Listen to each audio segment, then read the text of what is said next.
क्या आकांक्षा दुबे के कारण ही समर सिंह के इतना बुलाने के बावजूद भी खेसारी लाल यादव नहीं पहुंचे समर सिंह के शादी में?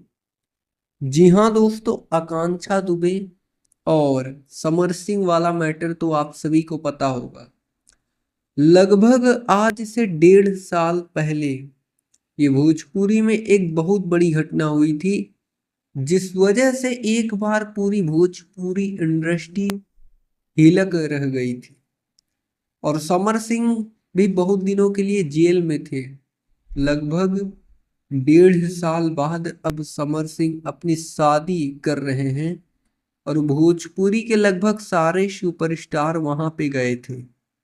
यहाँ तक कि पवन सिंह के टीम के लोग भी गए थे, लेकिन दोस्तों एक चीज है मिसिंग। वहां पर खेसारी लाल यादव वहां पर नहीं गए थे। ऐसा नहीं है कि खेसारी लाल यादव को बुलाया नहीं गया था, और ये चीज बहुत ज्यादा मिसिंग रही।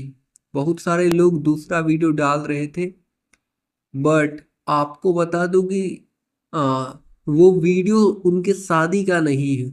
वो कहीं और थे जो समर सिंह से खेसारी लाल यादव मिल रहे थे। खेसारी लाल यादव समर सिंह के यहाँ नहीं गए हैं, और आकांक्षा दुबे की मां का भी एक वीडियो वायरल हो रहा था। फिलहाल दोस्तों इस वक्त के लिए यही न्यूज़ निकल कर आ रही है, और ऐसे ही भोजपुरी इंडस्ट्री से रिलेटेड तमाम न्यूज देखने के लिए आप हमारे साथ जुड़ सकते हैं चैनल को सब्सक्राइब करके। बेल नोटिफिकेशन को ऑल पर सेलेक्ट कर सकते हैं, जिससे भोजपुरी इंडस्ट्री की हर खबर आप तक सबसे पहले पहुंचे। जी धन्यवाद दोस्तों।